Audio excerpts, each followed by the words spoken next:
Alright, Shalom, Shalom, Shalom. First and foremost, as usual, before I begin with this lesson, I want to start it off by giving all the glory and infinite praise to Yahweh, Bahashim, Yahweh Shai, Bahashim Akaha Kadesh, double honor to the elders and the apostles of Great Millstone, who I'm taught and learn this truth 100% from. Peace and blessings be to all you walking, that is serving Yahweh Shema Shine sincerity, hoping for mercy and salvation in these last days, man. Shalom and Yahweh Shema Shabrakatun. A time like never before in history. Alright, a time like never before in history is what this generation is getting ready to experience, man. Alright, and when I say generation, I don't mean a particular group of people that's born in, a certain, time span of years. I mean this current age and this current time, man. We're living in a time where we as a people, right, and not even just us as a people, the whole world is getting ready to experience something that the world has never even experienced before, right? On a horrific level, right? Because the shit that's getting ready to happen, it's gonna be something straight out of a horror film, and I say that because that's just the truth. Right, with the hurricane, the Hurricane Katrina incident, what had happened in New Orleans, and there's a reason why it took, 2 decades, 20 years for a lot of this information to come out, and shit, I was around, during the time that happened. I was about 5 years old, and I remember being in Texas and, Jake coming from New Orleans and different parts of Louisiana to basically seek refuge. But the shit that Jake was experiencing during that time, Jake thought that they was basically living in an apocalypse at that time, right? Because of how bad shit was going. Because when Esau blew up that levee, it flooded shit, it killed people and all that, but the aftermath of the flooding, is what took so long to really come out.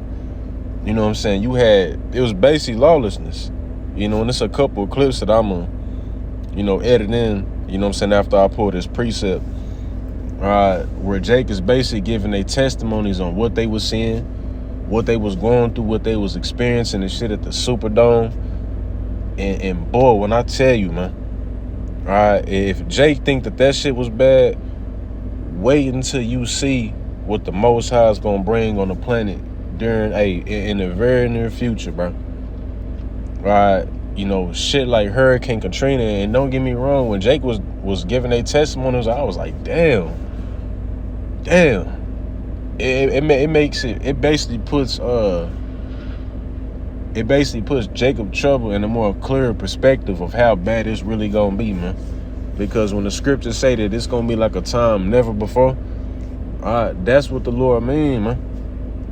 No time ever in history, no tragic, incident in history can compare to how bad this shit is gonna be here in the States, man. Jake was talking about how, look at this damn demon, man. Jake was talking about how, you had them racist ass crackers and shit, them Edomites, they was running around and targeting vulnerable Jakes and shit. Jake was out there going through, and you had police officers out there shooting Jake. They found a Jake burnt up in the back of the car and shit. You had Jakes out there trying to get set up.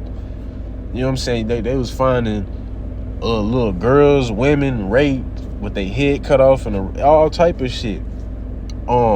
Alligators. Jake was getting killed by alligators. They was finding bodies all in the world. Telling you, man. That can't even compare to how bad Jacob's Trouble is gonna be, man. Jacob's Trouble, it's gonna make that shit look like a walk in the park, man. But this is the book of Jeremiah 30, and let's start at verse 5. It says, "For thus saith the Lord, we have heard a voice of trembling, of fear, and not of peace. Ask ye now and see whether a man do travail with child. Wherefore do I see every man with his hands on his loins, as a woman in travail, and all faces are turned into paleness. All right, and men are not biologically, designed to give birth to children. All right, so it's not literally, talking about a man, with his hands on his loins as if he's getting ready to give birth, or as if he's getting contractions. All right, it's just a figurative of speech on how bad shit is gonna be. All right, because men are created to, be combative and, withstand affliction, go through hardships. That's how we're naturally programmed. But you're gonna have men out here acting like pregnant ass women, man. For those of you been around a pregnant woman when she finna get ready to give birth, she panicking, she breathing hard, she nervous, she scared, she don't know what to feel. She just hoping that everything go all right. That's how the average man is gonna be out here during the time of Jacob's trouble. They just gonna be hoping that shit is gonna be all right, but the thing is you're not gonna have no hope, because you're gonna see everything. You're gonna see your whole world caving in right before your eyes, man. And what proves that is the New Orleans incident, with the levee being blew up. Jake was out there. Jake's only hope was goddamn FEMA. All right, you're not gonna receive no type of assistance. The only assistance that you're gonna get in the time of Jacob's trouble is going to the nearest FEMA camp to either go in that motherfucker and get put to death, or you either gonna go and bow down and conform to the image of the beast, man. All right, but here's the point. It says, alas, for that day is great, so that none is like it. It is even a time of Jacob's trouble, but he shall be saved out of it. And I got the NLT real quick. Jeremiah 30:7 in the NLT, it says, in all history, there has never been such a time of terror. It will be a time of trouble for my people Israel, yet in the day, it's like in the end, they will be saved. Right? No time ever in history can compare to what the Most High is getting ready to bring in this age, man. So with that being said, I'm gonna go ahead and play these clips, man. Shalom, y'all by Shema Sabrakatun. Dude, there's people at the Superdome telling stories on here, man. They going into a restroom with all the lights out. Prisoners had to get released and all type of shit. So it's them on the streets right now. Bro, they're hiding in the bathroom, raping women and kids. They said it was a kid decapitated in the bathroom for days. Women are going through their cycles. People are shitting and pissing everywhere in this dome. This shit is so insane, bro. This man said they opened the flaps on the wind machine. Like, what are you talking about, man? Bro, this woman said she's riding in a boat and just sees a baby floating in the water. Why was this happening, man? This sounds like fucking hell, bro. I have never heard no shit like this in my fucking life, bro. I cannot believe people went through this shit and they are able to talk about this. Like, y'all are the strongest warriors on earth right now, because this might be the worst tragedy ever. And it's people that can get on the app and tell what happened, bro. It's 20 years later and people are saying they are still affected by that shit, man. And I'm just over here going through so many different emotions. Like, I'm pissed, I'm sad, I want to cry for y'all. I'm like, bro, this is insane. And it's 20 years later and now everyone can get on the app. That's the difference between this tragedy and a lot of past tragedies. A lot of them people didn't survive them past tragedies. It's a lot of people that died with the Hurricane Katrina, but it's a lot of people that can tell their story also. And man, I feel for y'all. Any problems with looters? Not anymore. Not anymore. But you did. They're all dead. What happened? We shot them. How many people you shoot? 38. 38 people. What did you do with the bodies? You take them to? Gave them to the Coast Guard. Oh, we I tried to shoot to put them down. We didn't try to shoot and kill. Oh, okay. So did you we kill? Killed a number of them. How many did you kill roughly? Who cares? Who cares? Matter. Yeah, I hear you. It doesn't matter. They chose to die. They chose Right. to commit suicide. They opened up on us, so we fired back. It makes me sick. It makes me sick to my stomach to even, you know, hear that guy talking about how many people they shot, killed, and, you know. One man shot in the days after Hurricane Katrina is Donnell Harrington. He shows the scars from a gunshot wound to the back. Harrington says he was in Algiers Point a few days after the storm when a vigilante fired at him with a shotgun. We was just walking through the neighborhood. Do you have any problems with looters? Harrington says he was not looting or causing any problems. You know, that was just an opportunity for them to, Did you have any problems with looters?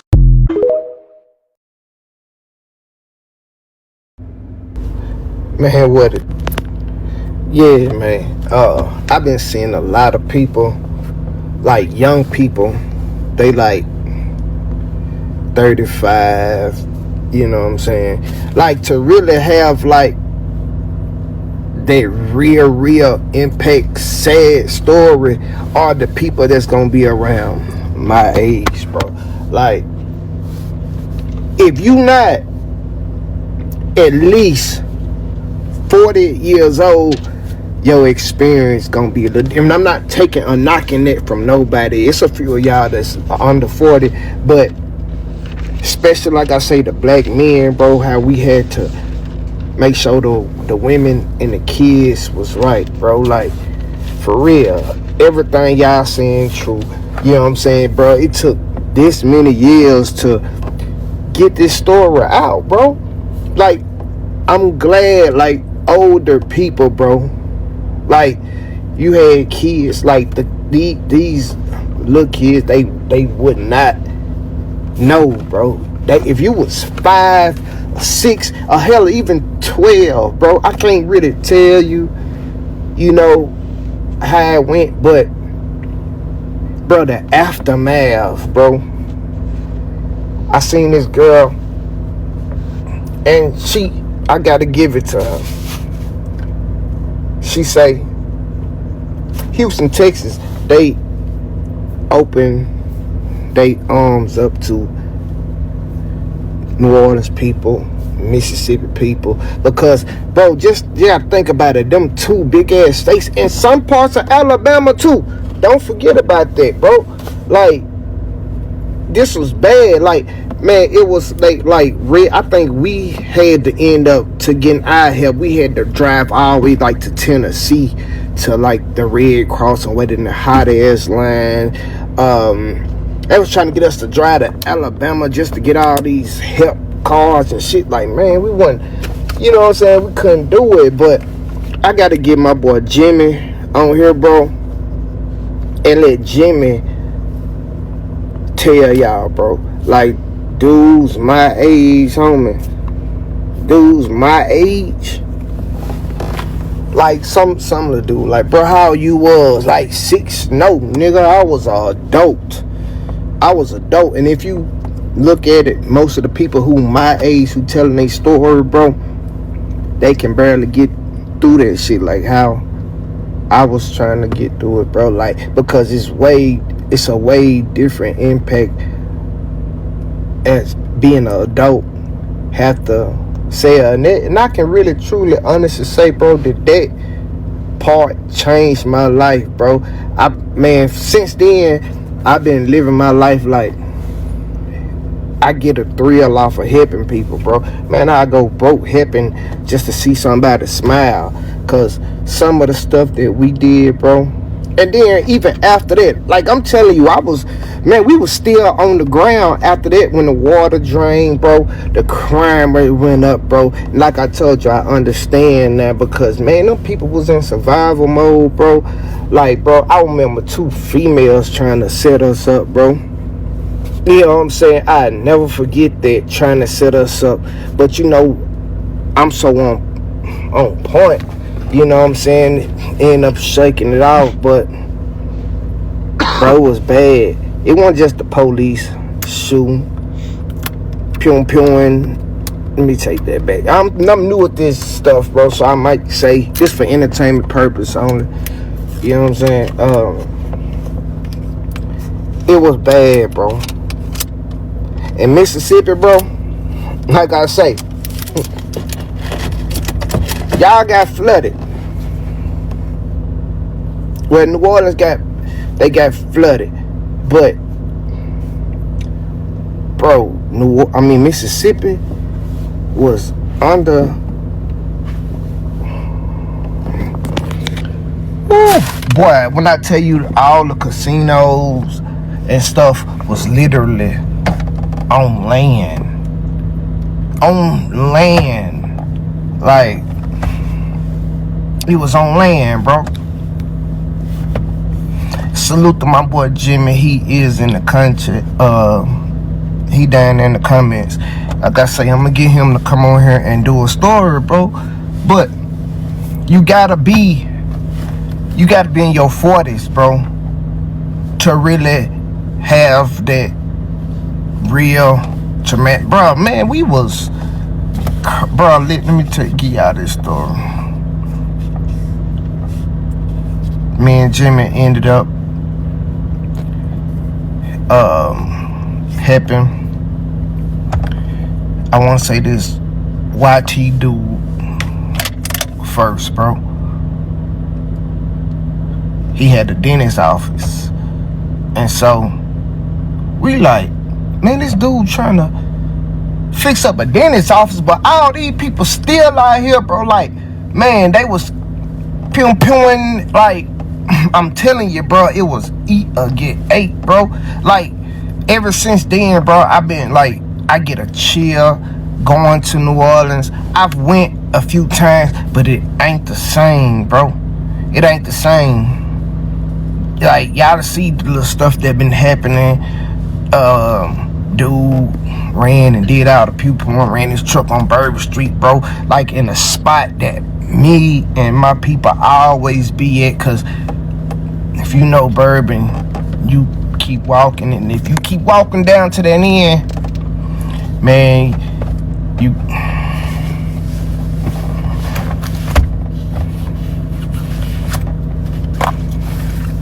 And I'm not saying none of their stories wrong, but they was babies, bro.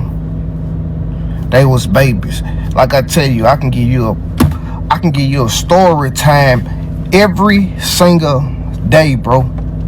Every single day. Every single day I can give you a story time on what happened, bro. What happened. But when we went to, cause me and Jimmy, bro, we was trying to get some money. But long story short, we ended up running off with the YT money. Cause, bro, you trying to fix a bank. You know what I'm saying? We ended up running out with about 30 ball. Can't cap it out. You feel me? It was survival mode. You feel me? But then, like, we so helpful. Like we say, Houston, bro. Man, old girl took us to Houston, bro. Like, y'all get what y'all want. I'm talking about to the mall. You feel me? Salute to Sharpstown, bro. Sharpstown was still kind of, you know, that thing, bro. Sharpstown was still that thing at the time. Now it ain't nothing but little Mexican stuff around, but it was bad, bro. It was bad. It was bad. It was bad. I can't stress that hard enough, bro. But back to Mississippi. Like I say, Mississippi was so bad, it looked like they threw a nuclear bomb. And it just, Mississippi, bro. The bottom coast of Mississippi. Bro, we felt it all the way to Jackson, Mississippi, bro. Like, for real. I told y'all we had to take that bridge. I think y'all forgetting the bridge that I'm talking about, bro. I'm not talking about that 55 and that 10 bridge if I come from 55. I'm talking about this, you gonna go like through Picayune. It's a long ass bridge, bro. A super long bridge that you ride over water. I think some parts they shut it down for a little second, but it was a side little bridge on the side though, bro. It was bad, bro. Like I say, normally it take us 2 hours to get to New Orleans, bro. It was taking us. Ooh, man, I'm talking about. When we rode to Texas, bro, that was the longest trip ever, bro. Longest trip ever, bro. Just driving, when like we'll come to Jackson, and we was neglecting Jackson because we didn't know the impact that it came on Jackson because so many people came, bro. Like I say, the crime rate went up, bro. Still to this day, people look at New Orleans people a different way, bro. They got a documentary of Houston, Texas, saying that New Orleans came and took over. Choppers, you know what I'm saying? Like, they did. Everywhere they did. Like, man, I'm gonna give y'all some stories when we went and finally got the power, bro. I had these New Orleans dudes